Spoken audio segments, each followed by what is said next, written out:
अध्याय 4 देख रहे हैं मुगल साम्राज्य। यहां पर जो मुगल परंपराएं थी उत्तराधिकार की, इसका मतलब जैसे कोई राजा है वो उनके जो बेटे होंगे, प्रिंस होंगे, उनको किस तरीके से अपना उत्तराधिकार देगा, उसमें दो चीजों की बात यहां पर की गई है। पहली चीज है ज्येष्ठाधिकार। ज्येष्ठाधिकार, पहले दोनों शब्द मैं आपको बता देता हूं। देखिए, इसमें ज्येष्ठाधिकार कहते हैं इसको, इसका मतलब यह है। और एक होता है सहदायाद। सहदायाद, देखिए, ज्येष्ठाधिकार का मतलब यह होता है कि अगर पिताजी हैं और वो उनके कुछ बेटे हैं या बेटियां हैं, उसमें सबसे बड़े बेटे को एल्डेस्ट को अपना इनहेरिटेंस देके, चाहे वो पावर की हो, सत्ता की हो, या जो भी उनके पास धन दौलत हो, इसको कहते हैं ज्येष्ठाधिकार। तो यहां पर मुगल ज्येष्ठाधिकार को फॉलो नहीं करते थे, ध्यान रहेगा, नहीं करते थे। वो क्या करते थे, इसको कहते हैं सहदायाद। सहदायाद, सहदायाद का मतलब यह है कि ये अपने हर जितने भी इनके बच्चे हैं उनमें बराबर बराबर बराबर बांट देंगे। ठीक, तो उत्तराधिकार के हिसाब से देखा जाए तो सहदायाद मुगल और तैमूर वंशों की जो प्रथा चली आ रही थी उसी को ये अपनाते हैं। तो इसका मतलब यह है जितने भी पुत्र होंगे उनको बराबर बराबर बांट दिया जाएगा। अब हम बात करते हैं मुगलों के जो अन्य शासक थे उनके साथ कैसे संबंध थे। अब मुगल हमने जाना कि भाई बाबर हो गया, फिर हुमायूं है, जागीर है, ऐसे इन लोगों के बाकी लोगों से, क्योंकि अब ये जो इलाका है इनमें बहुत सारे ऐसे इलाके थे जिनको इन्होंने ऑटोनॉमी दे दी थी, कहीं इन्होंने अपना इलाका बना लिया था, कहीं पर ये इनका इलाका नहीं था, तो उनके साथ कैसे संबंध थे। तो संबंध इस तरीके से थे कि क्योंकि मुगल जो भी लोग हैं, जैसे ये मुगल सम्राट है,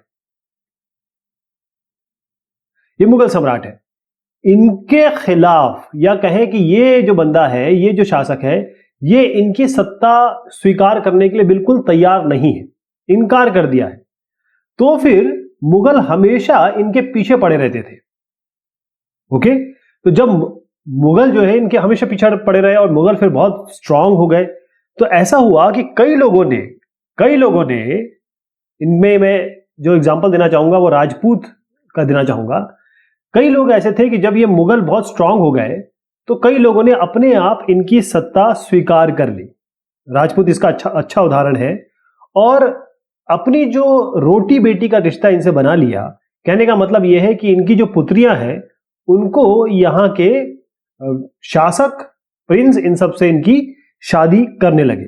तो इस कारण से राजपूतों को मुगल साम्राज्य में अच्छी खासी हैसियत और उच्च पोजीशंस, हायर पोजीशंस राजपूतों को मिलने लगी। यहां पर और भी बात बताना चाहूंगा, क्योंकि विवाह की बात हुई है, तो कुछ यहां पर जैसे जहांगीर की जो मां थी, कछुआ मतलब होता है कच्छ, वहां की राजकुमारी थी।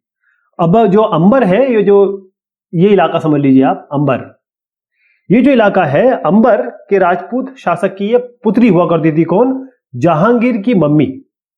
शाहजहां की मां कौन थी? शाहजहां की मम्मी कौन थी? वो राठौड़ राजकुमारी थी। मतलब आप समझ लीजिए वो भी यही इलाका है, इसी इलाके की बात मैं कर रहा हूं। और वो राठौड़ की थी, और जो मारवाड़ है यानी कि जोधपुर, वहां के राजपूत शासक की पुत्री थी। तो दो की बात कर दी मैंने। अब मैं जरा इसको यहां भी दिखा देता हूं आपको, क्योंकि इससे आपको एक क्रोनोलॉजी समझ में आएगी। जैसे हमने अभी नाम लिया, यहां पर देखिएगा, ये सब वो लोग हैं, नाम किस जो सन है और किनके बेटे हैं वो, यानी कि अगर आप देखें राजपूत, ये राजपूत थी निजाम बाई, और इनका बेटा हुआ जहांदार शाह। और मैंने जो आपको अभी भी बताया कि जहांगीर की मम्मी एक राजपूत थी, जोधा बाई। शाहजहां की मम्मी एक राजपूत थी जिनका नाम था मनमती बाई। मनमती बाई, वो अलग बात है कि इनके नाम फिर बाद में चेंज हुए क्योंकि जिस परिवार में आ गई, लेकिन इनका रोटी बेटी का रिश्ता हो गया। अब सिसोदिया राजपूत जो थे, सिसोदिया राजपूत, इन्होंने बहुत समय तक, क्योंकि आपने देखा बहुत सारे राजपूत जो थे उन्होंने उनकी सत्ता स्वीकार कर ली, लेकिन सिसोदिया राजपूतों ने बहुत समय तक मुगलों की सत्ता स्वीकार नहीं की, वो मना करते रहे। लेकिन हुआ ये कि जब सिसोदिया राजपूत ये हारे, अल्टीमेटली मुगल तो स्ट्रांग थे, उन्होंने इनको हरा दिया। जब वो हरा दिया तो इन सिसोदिया राजपूत के साथ मुगलों ने बहुत, जो जमाने के मुगल शासक हुए, उन्होंने बहुत अच्छा, बहुत ही बेहतरीन इनके साथ व्यवहार किया। इसका मतलब सम्मानजनक इनके साथ व्यवहार किया, इज्जत दी इनको। जो इनकी जागीरें थी, यानी कि जो इनके इलाका था जिसको हम वतन कहते हैं, उसको वतन जागीर के रूप में, यानी कि इनका इलाका उनको वापस कर दिया गया कि चलिए आप लीजिए, और एक तरीके से उनको ऑटोनॉमी दे दी गई। तो जो अगर मान लीजिए अब ये मुगल है, मैं सर पे इनके वो ताज बना दे रहा हूं, और ये राजपूत है या कोई भी और शासक है, अगर आप इनको हरा देंगे, हराने के बाद अगर आप इनको कैद कर लेंगे, बदतमीजी करेंगे उनके साथ, तो ये एक तरीका जो था अपनाया जा रहा था। लेकिन मुगलों ने ऐसा नहीं किया, उन्होंने इनको हराया लेकिन उनको इज्जत दी। तो ये जो इज्जत दी, बड़ा अच्छा सा इन्होंने वो मतलब कॉम्बिनेशन या कहें संतुलन बिठाया कि आप हरा भी दो और इनको इज्जत भी दो। इसके कारण क्या हुआ कि और जितने भी शासक थे उस जमाने के, वो शासक हो चाहे सरदार हो, वो सब मुगलों को मानने लगे, उनके प्रभाव में आने लगे। क्यों? क्योंकि वो जानते थे कि अगर हम हार भी जाते हैं, ये अच्छा व्यवहार करेंगे।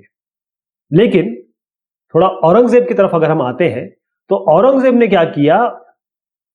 औरंगजेब, जब मान लीजिए ये औरंगजेब है और ये शिवाजी है, तो औरंगजेब जब शिवाजी औरंगजेब की या फिर मुगल साम्राज्य की सत्ता को स्वीकार करने आए, तो औरंगजेब ने उनके साथ अच्छा व्यवहार नहीं किया, अपमान किया, बेइज्जती की।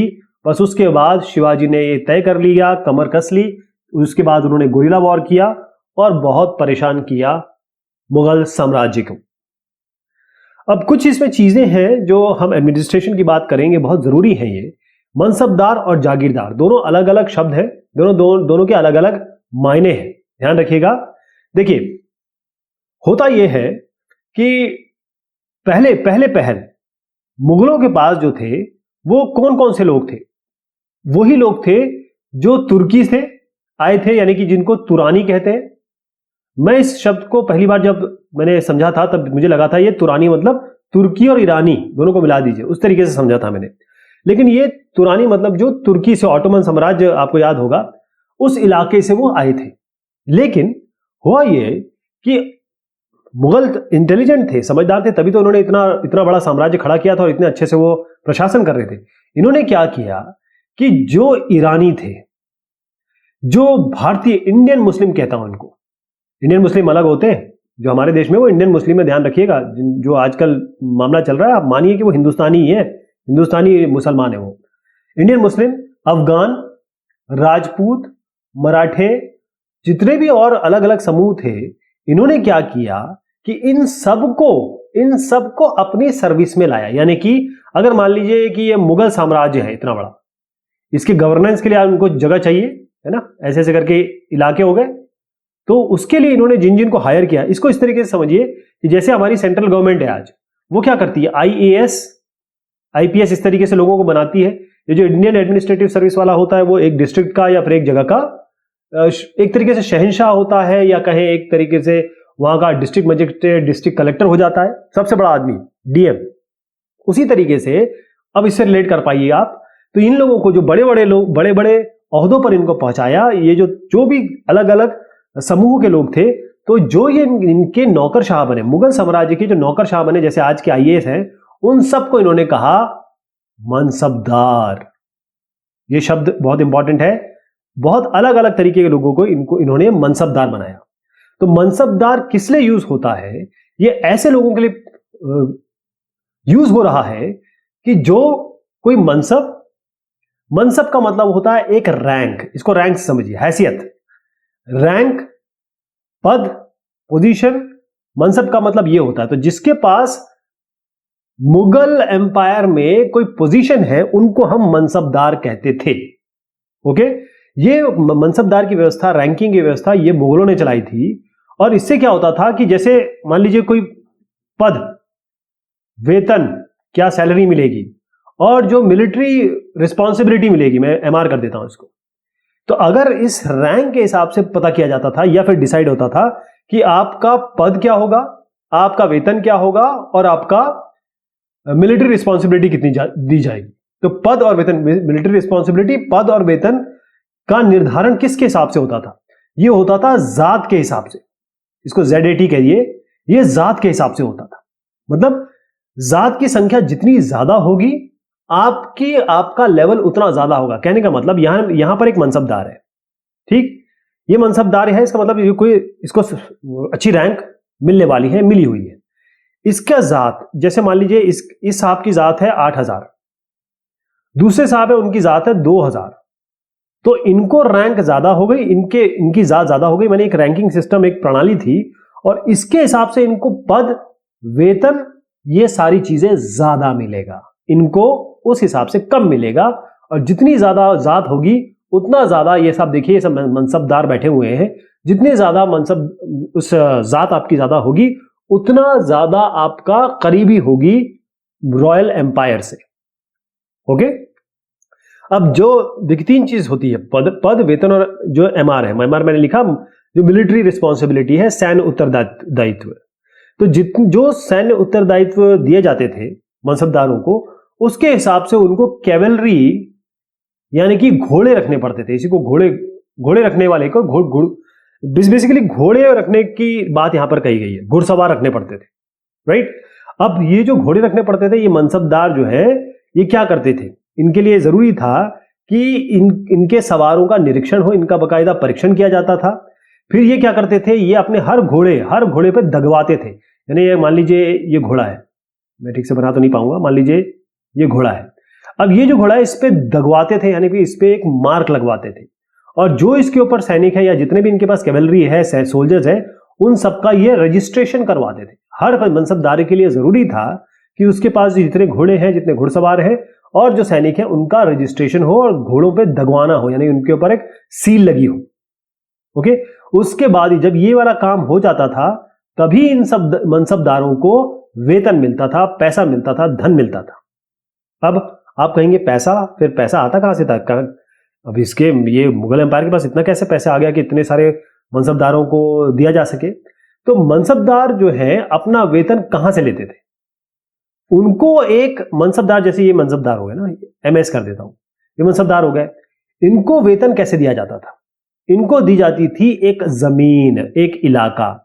इस इलाकों को कहा जाता था जागीर। क्या कहा जाता था? जागीर।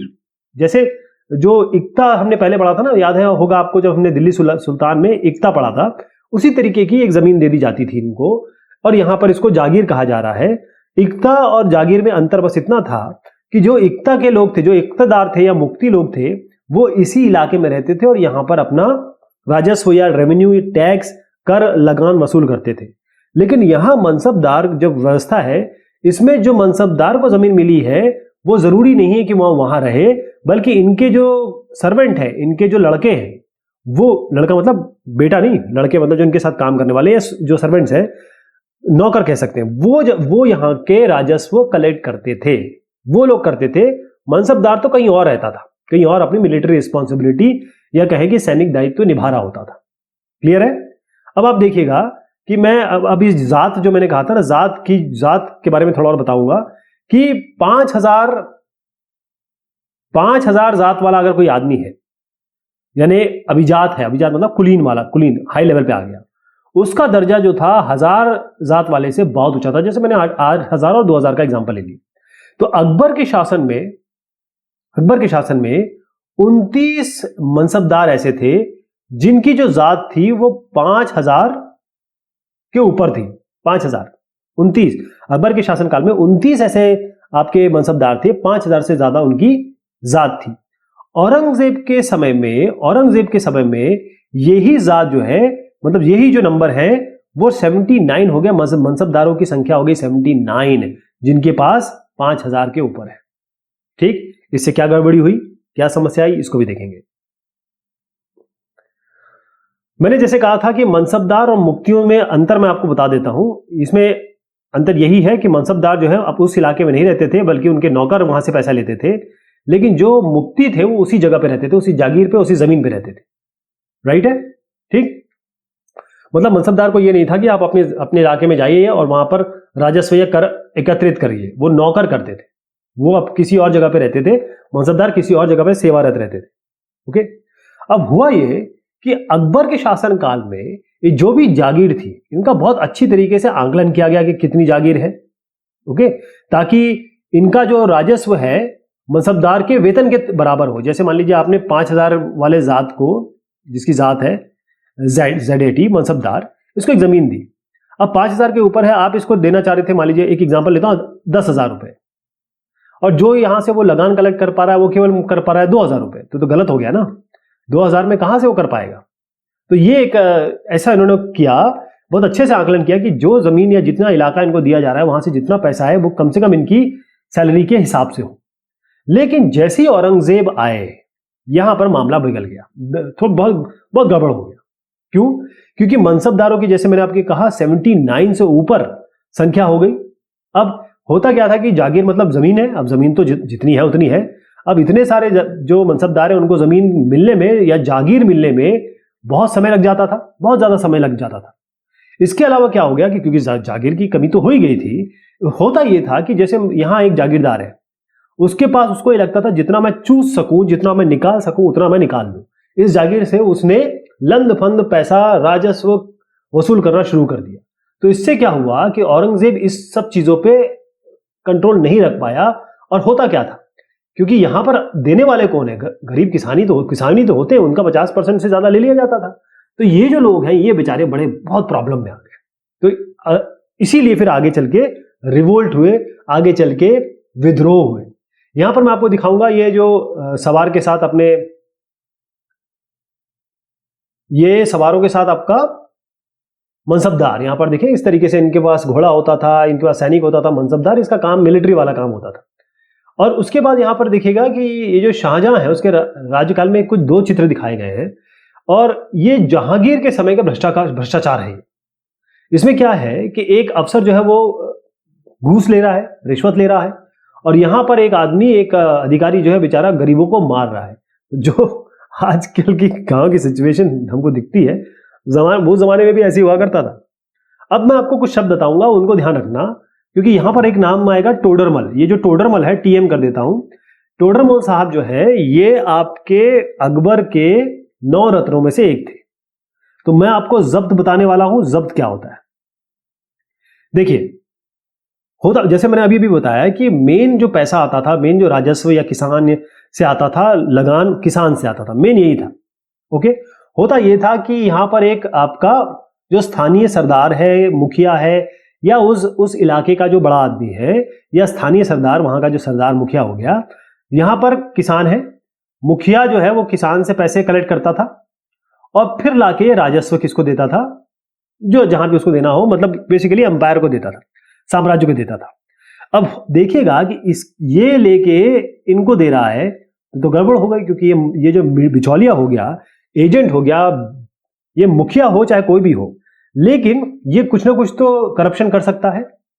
ठीक है, अब होता यह था कि ये पैसा कितना दे रहा है, नहीं दे रहा है, तो जितने भी मध्यस्थ देखें आप, जितने भी हैं, उनके लिए जो मुगल एम्पायर है वो एक ही नाम यूज करता था, चाहे वो सरदार हो, चाहे वो वहां का मुखिया हो, चाहे कोई और आदमी हो, ये सबके लिए एक ही नाम था, जमींदार। जमींदार, जमीन जिसके पास हो, जो पैसे लेता हो, उस नाम पे जमींदार। ठीक हो गया, समझ में आ गया जमींदार कौन थे? जो पैसे लेके आगे एम्पायर को देते थे। अब कितने दे रहे, नहीं कितने दे रहे, अब इसको मैं बताता हूं, इसमें टोडरमल कैसे आए बीच में। हुआ ये कि अकबर साहब के एक रेवेन्यू मिनिस्टर, जिसे हम कहेंगे राजस्व मंत्री थे, टोडरमल, TM कर देते। अकबर ने कहा ऐसा है कि आप एक काम करो, मेरे लिए कुछ करो। तो 1570 से लेके 1580, इन 10 सालों का, या इसे कहें 10 साल कहते हैं इसको, इसमें कितना एग्रीकल्चर हुआ, कितनी पैदावार हुई, और किस किस की कितनी पैदावार हुई, चावल की कितनी हुई, गेहूं की कितनी हुई, क्या इसकी प्राइस थी, और क्या कृषि भूमि है, मतलब लैंड कैसा है। हो सकता है लैंड पथरीला हो सकता है कि ज्यादा हो पैदावार हो सकता है किसी जगह चने की ज्यादा हो, किसी जगह कपास की ज्यादा हो। तो हर जगह तरीके से इसका एक बकायदा सर्वे किया टोडरमल ने। अब जब ये आंकड़े निकल के आए तो हर एक फसल को पर नगद के रूप पर, मतलब पैसे के रूप में, एक कर, राजस्व निर्धारित कर दिया गया। जैसे मान लीजिए गेहूं है, ये आपका कपास है, ये चना है, तो इनके सब पे एक फिक्स प्राइस कर दिया गया कि भाई इस अगर आप ये करेंगे तो पर केजी या पर हेक्टेयर आप पे इतना पैसा देना पड़ेगा। इसके लिए राजस्व फिक्स कर दिया गया कि ये पैदावार पे इतना, ये पैदावार पे इतना, ये पैदावार पे इतना। ठीक है, हर एक सूबे, क्योंकि आप देखिए जो प्रांत था, हर एक सूबा कहते हैं प्रांत, जैसे हमारे यहाँ स्टेट्स है ना, डिस्ट्रिक्ट, स्टेट, ये इस तरीके से प्रांत। तो इनको अलग अलग मंडलों में बांट दिया गया। किसमें? मंडलों में। और हर एक मंडल में यहां पर राजस्व की दर अलग अलग बनाई गई। कहने का मतलब यह है कि मान लीजिए ये इलाका है, जैसे मैंने अभी आपको बताया यहां चना ज्यादा होता है, यहां कपास ज्यादा होता है, यहां की जमीन अच्छी नहीं है, तो फिर अगर हम एक ही हाँक से भेड़ बकरी को जमा ले या फिर एग्जाम ले सभी बच्चों का एक साथ कि भाई मैथ का एग्जाम दो, कई बच्चे मैथ्स में अच्छे नहीं होंगे, कई हिस्ट्री में अच्छे होंगे, है ना। तो हम एक साथ एग्जाम जो पद्धति है वो नहीं अपना सकते। कहने का मतलब ये है कि हर एक मंडल पे उसके हिसाब से तय किया गया कि किस चीज का कितना रेट होगा। यही सबसे इंपॉर्टेंट अकबर की क्या कहें यूएसपी थी। उसने ये जो बेहतरीन काम किया ना, इसलिए उसको अकबर द ग्रेट कहा जाता है। तो जो राजस्व प्राप्त करने की जो मैंने आपको व्यवस्था बताई, देखिएगा फिर से समझिए, ये जो राजस्व प्राप्त करने की ये जो व्यवस्था है जिसमें प्रॉपर तरीके से आंकलन करके डिवाइड करके किया गया, इसी को कहा जाता है, ये जो शब्द मैं लेके आ रहा हूं उसको ध्यान रखिएगा, इसी को जब्त कहा जाता है। ये जो जब्त है ना, जमींदार तो समझ गए थे, जब्त ये है। क्लियर हो गया जब्त क्या चीज है? ठीक। अब इससे क्या हुआ कि ये वहां के लिए तो बहुत अच्छा था। मान लीजिए अब दिल्ली के पास का कोई इलाका है, वहां पर आप आराम से सर्वेक्षण कर लीजिए, यहाँ कितना पैदा होता है, यहाँ क्या पैदा होता है, यहाँ पर क्या नहीं पैदा होता, कितने 10 सालों में कहाँ किस चीज में नुकसान हुआ, 10 सालों में किस क्या अमाउंट रहा उसका, यानी कि उसके कितना उसने पैसा दिया उस पैदावार ने।